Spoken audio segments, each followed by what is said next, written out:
Hey, everybody, welcome back to the show. As always, it's your host, Stuart Krantz. We have another amazing guest for you this week. Before I introduce him, please be sure to hit like, hit subscribe, hit that little bell icon so that you continue to get the updates when we're dropping new content each and every week. And again, cost of admission is always free. So please be sure to share this out with at least one other person, especially if you got value from this week's conversation. And I'm confident you will because this episode's guest is very timely with his subject matter expertise. He is a financial services certified professional through the American College of Financial Services. He is a registered representative offering securities through New York Life Securities LLC, which is member FINRA SIPC, a licensed insurance agency. I'm excited to welcome Justin Brenis of Brenis Financial Services to the show. Justin, thank you for being here today. Thank you for inviting me and for bearing through that unbelievable amount of text you have to get through to introduce me. So thank you for that. Well, it's all worth it because I know we're going to dive into something nice and juicy for the listeners in this conversation. So I wanted to have you on because the economy is what it is. We have an election going on that I know a lot of people are sweating. People feel different ways about if someone's elected versus if the other person's elected. What's that going to do to their bottom line? Are they going to make it? And all the while, we've been living through just astronomical inflation over the last couple of years in the wake of COVID. Wanted to have you on to just talk about what people need to do to get their financial house in order. So maybe this is the most open-ended question possible, but where should somebody start, Justin? That is an excellent question, and there's so many things that you can touch on that question that would probably fill 14 to 15 episodes of a podcast. Right. But I want to try to keep it succinct and really and truly, the best thing you can do is reach out to somebody in my profession because there's a lot of education that is probably not there because I unfortunately am a firm believer that we just don't include the right aspects of adult life into basic education. I'm a big fan of always saying, I have the Pythagorean theorem. It's locked down up in here if I ever encounter a triangle that I need to identify. But I didn't get the conversations about taxes and savings and where you can access money without the government's intervention and all of these things that now as an adult, I could really use that information for. And I know that when I started doing what I was doing and I started to learn the things that I teach to my clients now, I just had this recurring thought over and over again of, man, if I had known this, and this back when I was like 18, 19, 20 years old, I would probably be in a vastly different financial position than I am today. And Yeah. so I've sort of made it my goal to share this information. You had mentioned, and this is just some extra information for your listeners, the election year. I can't obviously talk too much about politics, but what I Of can tell course. you is that historically speaking, the lowest the market has dipped in a modern election year is 11%. So a lot of times we get caught up in this group think of, oh my God, it's so hectic, it's so toxic, the market's just absolutely going to tumble. But if you do have somebody on your side who's done the research, or you go in and do the research and look at the historical performance, 11% is pretty good. I mean, Yeah. any percent above 0% is pretty good, but that's a pretty good track record, even in a historic year like this, where we have this weird situation where we have a president who initiated tax cuts and then lost the subsequent follow-up election and is running for re-election in the year that those tax cuts are set to expire. That's sort of Interesting. unprecedented, and it will really dictate the future of income tax depending on the outcome of this election. But that's sort of advanced. We'll save that for when you got your audience qualifies for advanced practice. Justin's nonsense. Let's talk about basics. So what can we do? The first thing you got to do, and the one thing that maybe you don't hear a lot about, is tax diversify.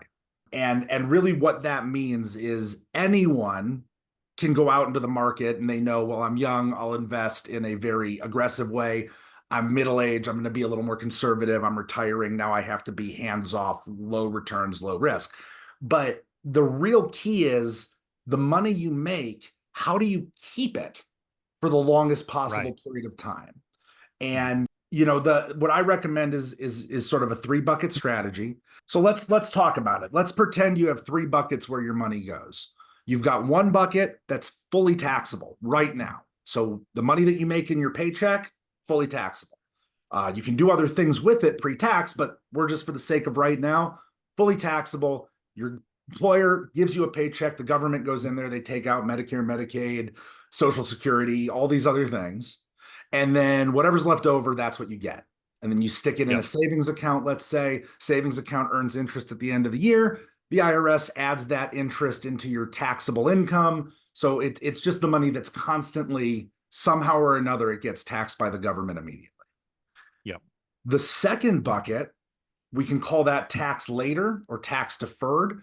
So think of your 401k, your 403b, 427, whatever retirement plans being offered by your employer, as well as, let's say, a traditional IRA that you may own. And that's the money where before the government gets to tax it, they will take it out of your pay, stick it in this investment account, and let it grow. And so you're technically getting a tax write-off of a kind because they're not taxing that income. And then it goes there. And while it's growing in the market, all that growth is tax deferred.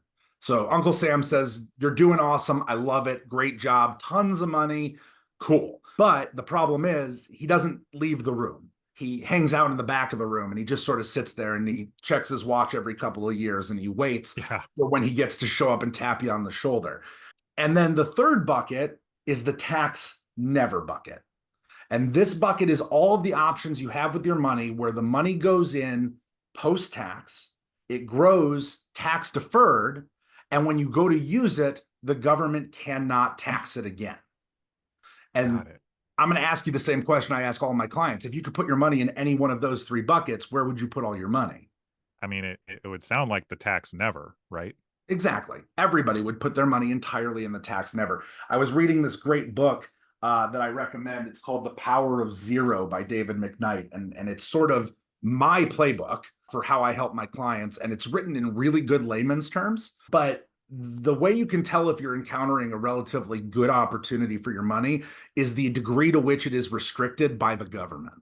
And so that Mm, tax-free bucket, that tax never bucket, the things that are in there have very strict rules associated with them because the of government's not course. just going to let you throw 100% of your money in there. But there's three vehicles generally that are considered tax never. And one of those is a Roth IRA. I'm sure most of your listeners have heard of or encountered a Roth. It's a traditional retirement account, but the money goes in post-tax, it grows tax deferred. And if you wait until 59 and a half to take the money out, it comes out tax-free. Another vehicle that's in there is municipal bonds, but those are a little tricky. I don't typically go into those in too much depth because it is tax never with this big old asterisk next to it. You do have to make Okay. sure that it's within the municipality that you are living in.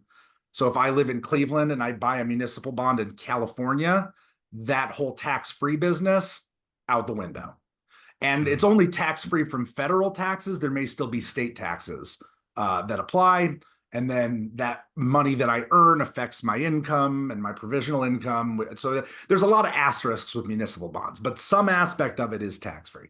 And then the third one, the one that most people don't know anything about, or at least that I've encountered in my professional life, is cash value life insurance. So a whole life insurance, permanent life insurance policy through a strong mutual insurance company. Obviously, you said in my intro, I work primarily under New York Life, but I am an independent agent. I work with a number of companies. But New York Life is a great example. Northwest Mutual is a great example. I believe Mutual of Omaha. Any company that retained its mutuality, which means if there's money left on their table at the end of the year, they've paid out death benefits, employee, all that nonsense, mhm. and there's still money on the table, they have the option of paying that forward to their policyholders that have participating policies. And then that's dividend money that those people can then use in a number of different fashions for their future. So anyone who ever tells you, I don't have life insurance because it's just me paying for something that's going to make someone else rich when I die, they've missed the boat on life Mhm. insurance. because it is one of those very rare tax-free vehicles if built correctly and used in a specific manner. And so those three buckets. And then it's really about how do we strategize in each bucket for the maximum success? Because I don't care how much you make in the market. I don't care how much you make for a living. If you don't strategize correctly, not only are you just simply giving money away to the US government, but you're setting yourself up for some significant issues. If you make too much money in retirement, they'll tax your Social Security up to Hmm. 85% potentially. So Wow. you have to make sure that you're situating yourself in a way that can be strategically advantageous for the future, especially nowadays. One of my favorite facts that I actually learned from that book is that when Social Security started under FDR, it was 49 people paying in for every one person that was using it. And it didn't start till you were 65 years old. So every 49 employees represented one person on Social Security. But the problem is it was designed so that if you lived too long, there was an insurance plan to help support you. That's what Social Security was for. It was never meant to be, oh, I'm going to work till I get to Social Security and then I'm going to live comfortable on all that money that the government has. But nowadays, Correct. it's like 3 to 1 or 2 to 1 people Wow. working to pay for one person using it. And we live so much longer. If you lived to 65, I think retirement age at that time was 62. If you lived to 65, you were maybe only making it to 66 or 67. But Yeah. nowadays, we live to 80, 90. The oldest living Hmm. person, I think, right now is like 115. Social Security wasn't built for that. It No. wasn't designed for that. And that's why we're all sitting around today and going, oh man, I can't believe I have to pay into this when there's not going to be any. Well, no, because we changed what it was meant for when there wasn't a purpose for that. Like that wasn't the reason that FDR created it back in the day when he did that as part of all those different changes that he created to help stimulate the US economy. So that's my very long answer, just the base of what do you do? Thank you so much for sharing all that, Justin. And obviously, this conversation, y'all, isn't to shame anybody. It's No, not to point fingers. It's not to point fingers at the government even for not no. doing things right.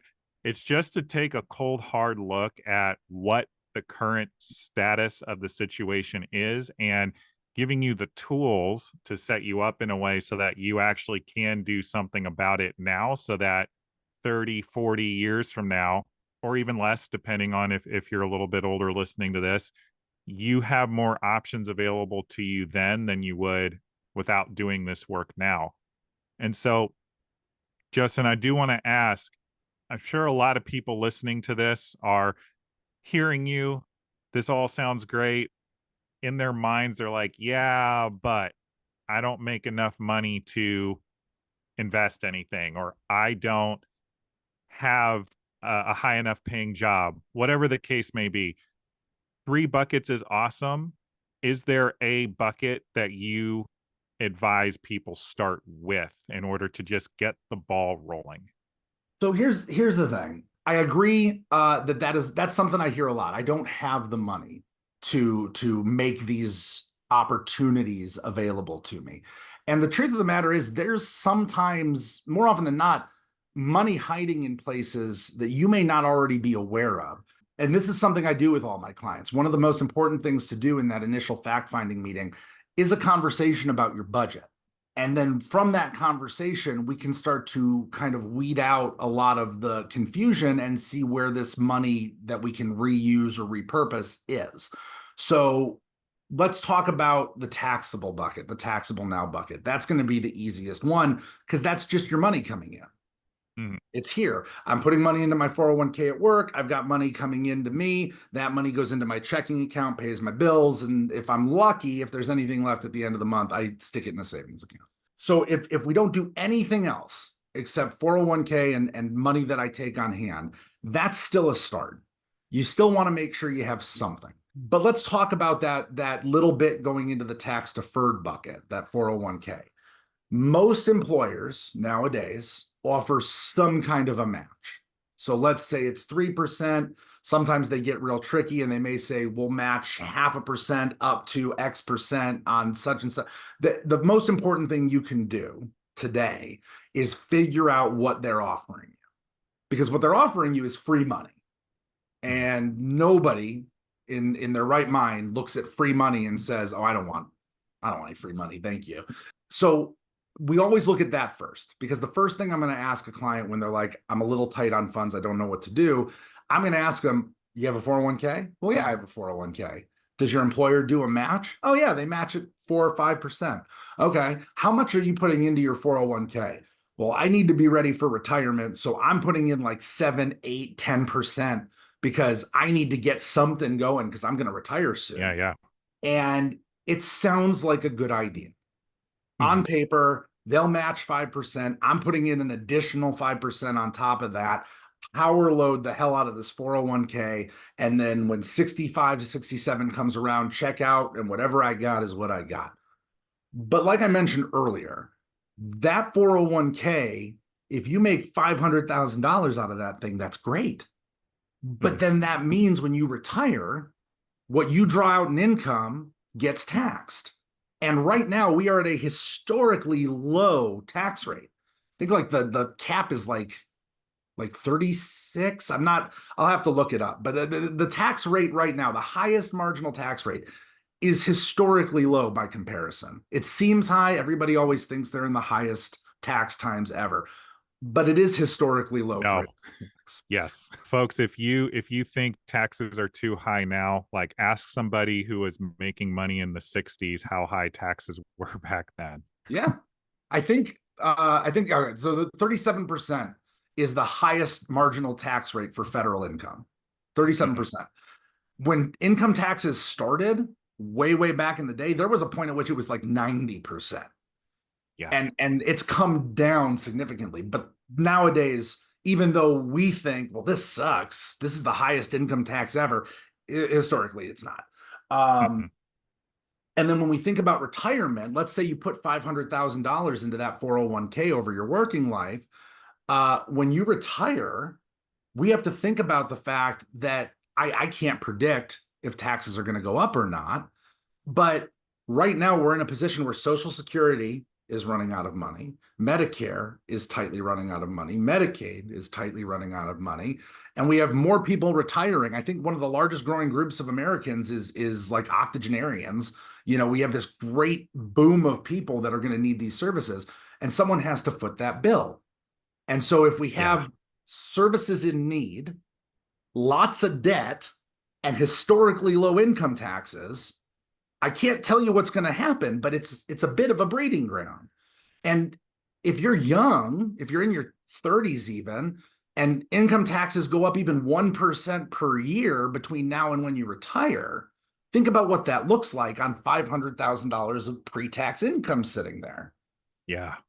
And it's great if you can itemize. It's great if you have, but the standard deduction right now, thinking, on average, it's going to increase about 3% annually to keep up with the cost of living. But the standard deduction for married filing jointly is $27,700. And if you have a mortgage, great, you get your mortgage interest deduction. And if you have children, you get your children's credit and all these things. But those aren't going to be around when you retire, because hopefully your house will be paid off. Your kids will be grown. Whether or not they're living with you is your own choice, but they're not going to qualify for a child deduction. So if you're taking $70,000, $80,000 of income out of your taxable account so that you can live comfortably, think about what that means if income taxes go up. Because it's not about where it is now when you earned it. And you're going to be at your highest possible tax rate the closer you get to retirement, because you're going to be earning the most you've ever earned. So if you're trying to maintain that lifestyle, that could be a big deal for the pockets of Uncle Sam. So the first thing I tell people in any meeting, especially when they say, I don't think I have the money to do any of this strategizing, is I say, how much are you contributing to your 401k? And if it's above match, even a single percentage, my first piece of advice is stop. Go all the way back to match, not a penny more. And then what do they do with that money that they were contributing? Where do you advise them to put it now? So that's the next question. So now let's say you're getting 3-4% of your income back. Of course, it's taxed. The money has to get taxed because you're not contributing it anymore. But now that it's taxed and you have it, well, what can you do with it? If we just need to start simple, savings account.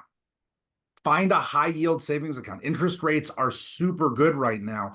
And I don't know for how much longer. I know with the current layout of things, everyone's anticipating that the Fed is going to cut interest rates in September. But I'll tell you, they said they were going to cut interest rates 3 times this year, and they've chickened out every single time. So if September is when that's starting to happen, we'll start to see them go down a little bit. But with interest rates where they are, I would highly recommend doing your research, finding a good high yield savings account, and you can start putting the money in there. If that's all you can do, that's a step in the right direction. I mean, I have people all the time that I tell them, I may not be able to help you right now, but we can strategize and we can meet regularly. And these are people that I'm a commission-based advisor. I don't have a fee base. You don't have to pay for my services. So if that's all we do, I've educated you, and you're going to be in a better position with that education than if we hadn't met. And then once we get to the point where maybe you have something saved, where that's made a little bit of a difference, well, then we can start talking about what other options there are. You had mentioned, I think you called it building your financial house. And I love that metaphor, because not everything I can do for you, even once you get savings started, is necessarily going to turn into money for later. But you can't build a financial house without a foundation. The foundation Correct. has to be strong. And the foundation is the protections. It's your life insurance. It's your disability income protection, your long-term care insurance. And we'll probably have a whole other episode about that. The biggest hole in everybody's retirement plan today is a failure to save for long-term care. But once you build that foundation, then we can start talking about maybe getting a whole life policy and starting to take advantage of the cash value that may accumulate there, or talk about starting a Roth IRA and starting to put money away regularly into that, where you were putting it into your 401k before. I like to try to treat that return percentage, when we go back to match, we treat it as money that doesn't exist. It didn't exist when it went into your 401k. It never passed in front of you. It went back here and went straight into the account. Even though it's showing up in your paycheck now, we're still going to treat it like you didn't see it. It's going to go right into the savings, right into the Roth, right into protections. We're not going to suddenly be like, cool, now I'm making more money. I'm going to go out maybe twice this weekend instead of once. And I'm not telling anybody to like, I'm not one of those people that's like, your avocado toast is the problem. No, go and eat your avocado toast. But, if we treat that money like it still doesn't exist, we can do some fairly significant things with it. Even if it's less than $100, it's still something. So that if you feel like the fee at the door is too much for me to participate, you may be surprised if you meet with a professional and give them the opportunity to break things down, what they can do without handicapping your lifestyle. A good advisor won't ask you necessarily to forego the things you love to do that you're currently doing. We just have to find a way to make them fit and prepare you for the future. Is there a way to get the balls rolling on things like this, Justin, if someone doesn't have an emergency fund in place? Because something I hear about frequently is they meet with an advisor, they get a plan going, and then boom, unexpected auto repair bill, or something wrong with the home, or whatever the case may be. Yeah. I mean, I'll be honest with you. You can never anticipate emergency expenses. That's the nature of what they are. But the ideal savings account that you should be building over time should have 4 to 6 months of your income in it. So if you make $80,000 a year, 6 months would be $40,000. And that sounds like a pipe dream. I know many of my clients, many of the people I talk to are like, you're kidding. I have to figure out how to put $40,000 into a savings account. Well, yeah, but you ask the age old question, how do you eat an elephant? You don't eat it all at once. You eat it one bite at a time. And that's what Amen. we do. Yeah, exactly. That's what we do. So it may be I can only contribute $4,000 a year. 4,000 divided by 12, it breaks down to being not quite as much. And so if you can do that, well, in 10 years, you're going to have something there. And if something pops up in the meantime, we got to address it. We're going to have to meet. We're going to have to address it. It may delay our goals. But the point is, if you strategize for things ahead of time, and you have someone you can talk to, if that emergency expense comes up, if something's going on and you need to figure out, well, how am I going to afford this? Well, maybe the person you're talking to, your professional, can say, well, you have some equity in your home. Equity rates right now are very, very low. Maybe it makes sense to take it from there. Or here's this credit card that offers 0% interest for the first year. Maybe if your credit is good, we get you that credit card, you put your emergency expense on there, and you get it paid off within the year, and there's no interest on it. So there, I don't advise just rushing out there and trying to find a 0% credit card or a loan or whatever, but it doesn't have to completely decimate the plan. There are ways to strategize for all of it and then work forward from there. But having that person on your side to tell you it's okay, like, I get it, I'm not in your position. I hate to use the phrase, I understand, or, oh, I know from, because I've had debt in my life. I'm fully willing to admit it. I had to use a company to negotiate down my debt and pay it off. I get it. It happens to everybody. But I don't pretend that I know anybody's background. But I do sincerely appreciate that they trust me enough to come to me, and I do anything I can to help them move forward. So yeah, I mean, don't feel like there is this, like I said earlier, this huge price of admission. There are advisors out there that charge for their services, charge for their time, and do all that kind of stuff.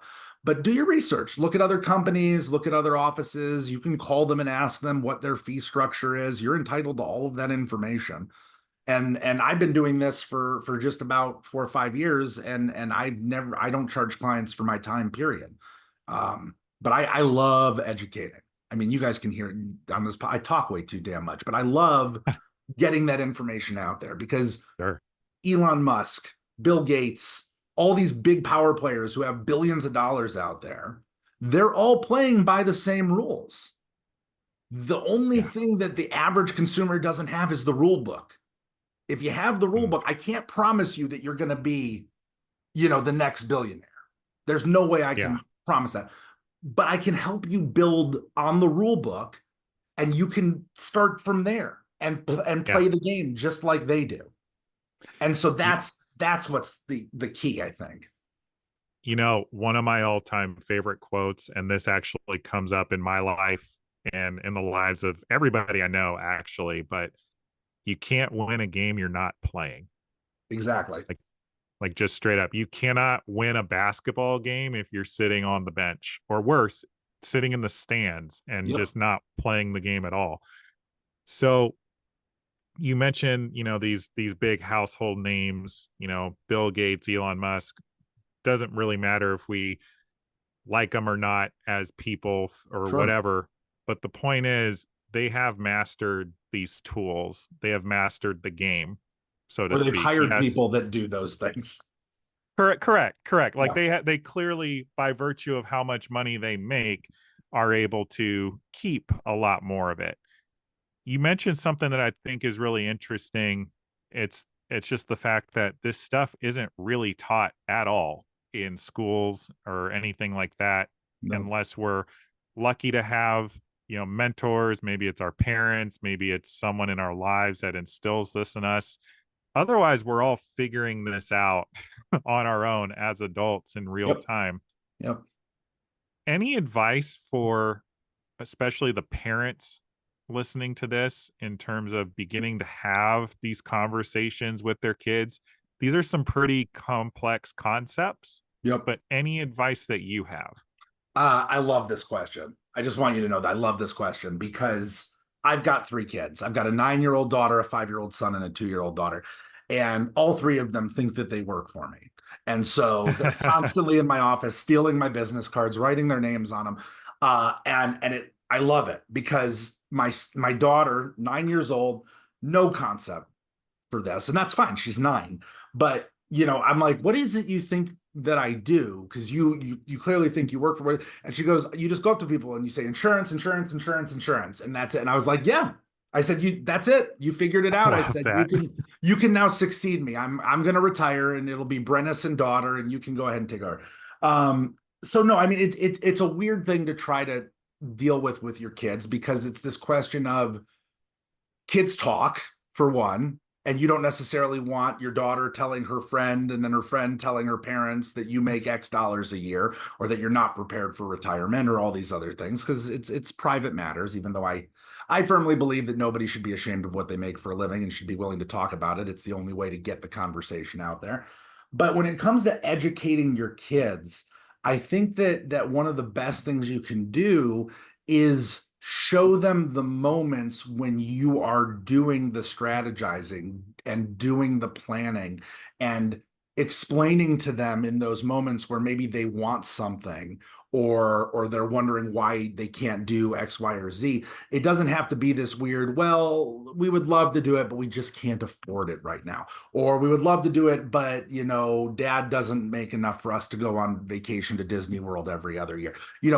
It's because when you present it like that, it builds this concept into the kids that it's like, I can't, if I want to do those things, I can't let go of money, because Mm. I saw what it was like. My parents said we never had the money to do, to be, to live. And so you get this weird relationship with money, that it's this thing that's very rigid and inflexible.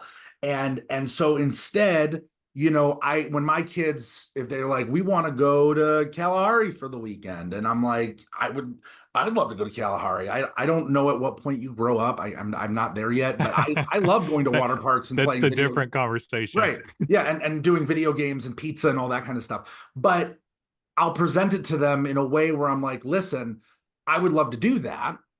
But right now, some of the focus of mom and dad's money is on things like saving for your college, or Mhm. saving for your future. Or right now, mommy and daddy just got this brand new car because our old car stopped working. And so we had to kind of rework the way things are going with the money. And if you want to go to Kalahari, that's awesome. Let's put that on the list of things that we want to do. And then we can start to make sure that maybe in the next couple weeks, maybe in a month or so, we can go do that. And just let them see first and foremost that there is this flexibility. You don't have to treat it like there's this, unless we cross this next money threshold, we don't get to do anything. So that's number one. Don't create a fear around the idea of money. And then other than that, like as they grow up, once they're in their teens and 20s and stuff, I think it's really just important to have the conversations about how to best advantage yourself with that money. Because if I Mhm. go back to 13, 15, 17-year-old me, anytime I got money, because my parents were the kind of parents that did say things like, oh, we just don't have the money. Oh, we can't afford that. As soon as I got the money, I was like, oh, I want that thing. And I would go and buy Yep, it. And I that wouldn't was think me. about it.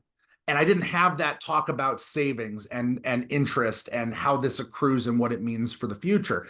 And we're in this weird new space where the government is actually changing rules to best advantage a younger generation. So without getting too buried in the muck of it, there was the Secure 1.0 Act, which sort of dictated most modern retirement rules.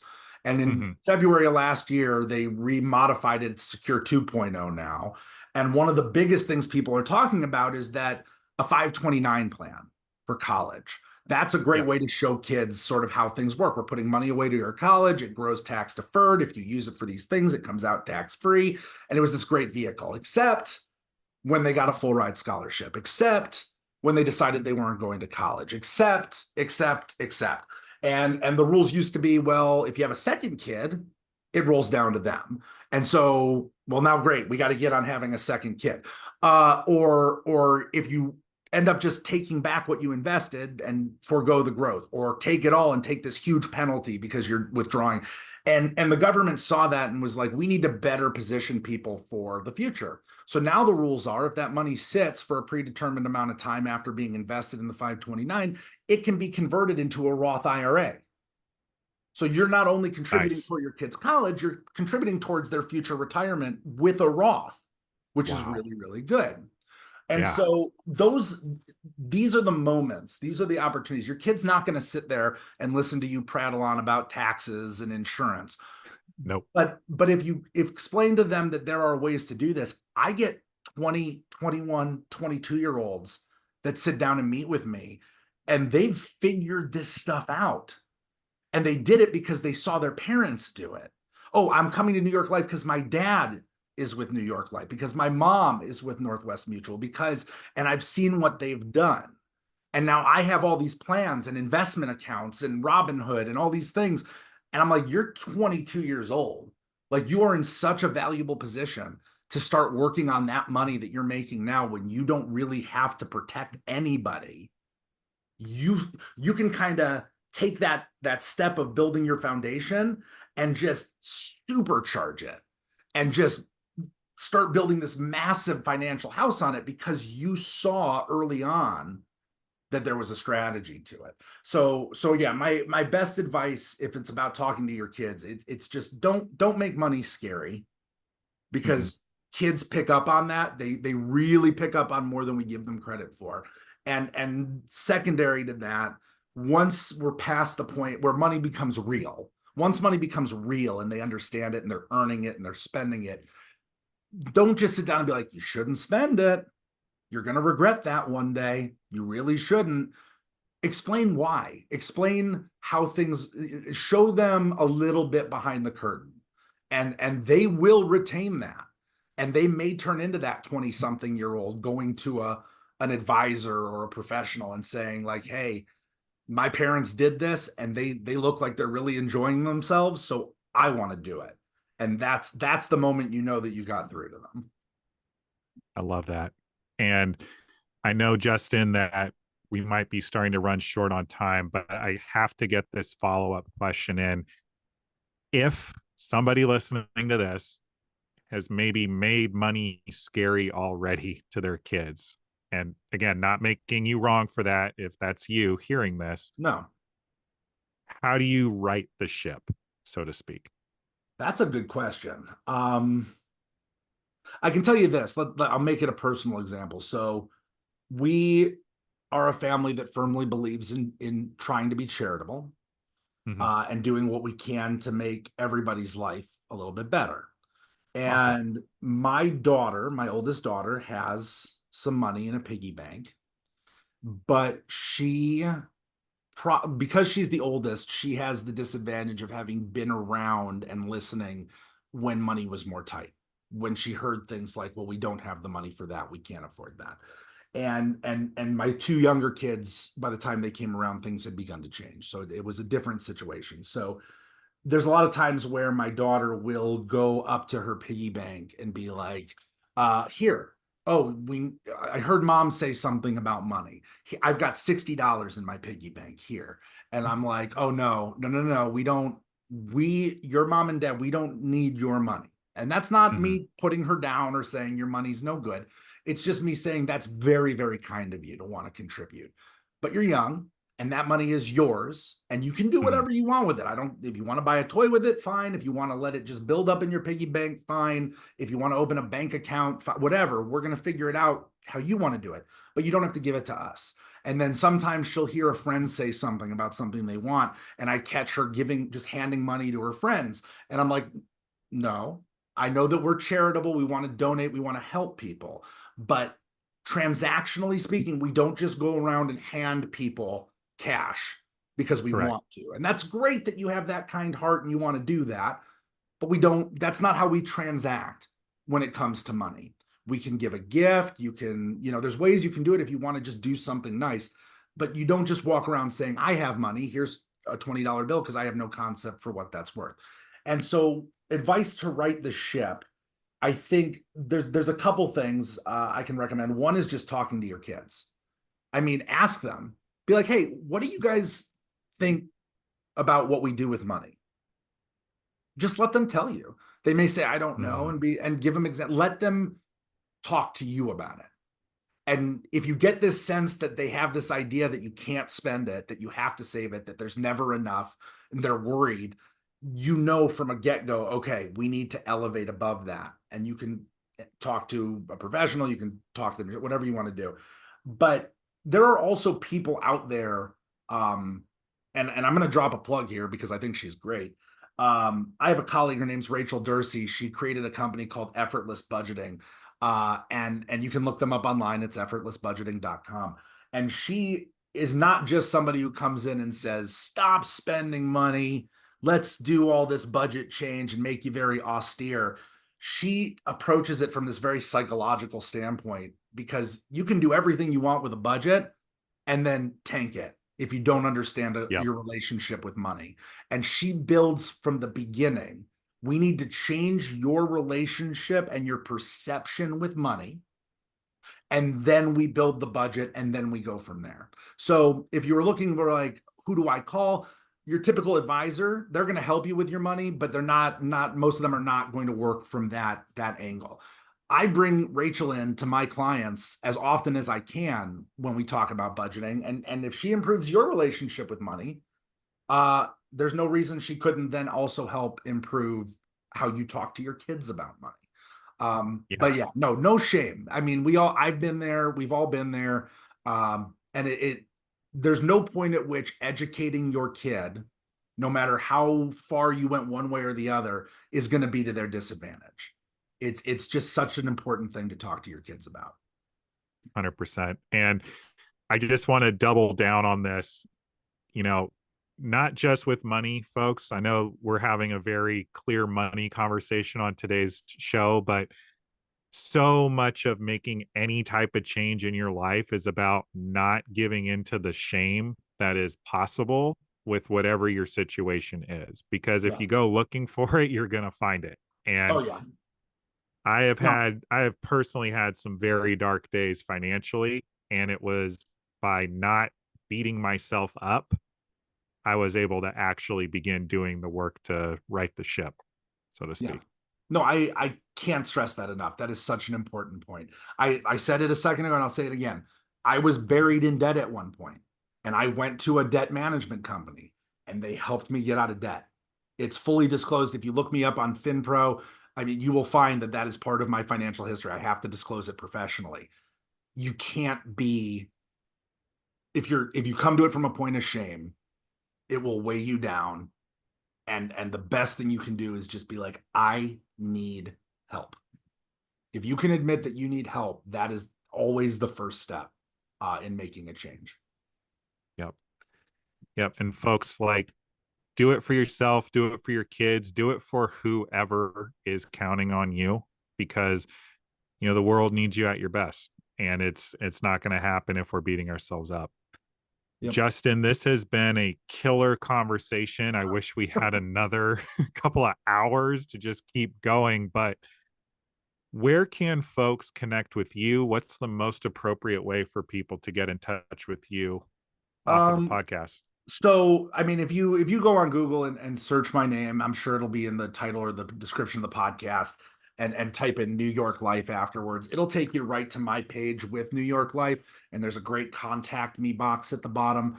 Alternatively, you're welcome to give me a call. My direct line is 216-469-9317. If I don't answer, you can leave a message. I'm pretty good at turnaround, 24 to 48 hours at the most. Do not text. I have to always stress that. Texting that number, it's not a secure line. And if I'm going to talk to you about your money, we got to make sure that it's protected. And I know that no one likes phone calls anymore. It's kind of cringy, but you got to give me a call first, and then we can talk about how to communicate via text later. But those are going to be the two best ways to reach me: directly through New York Life's website, or directly over the phone.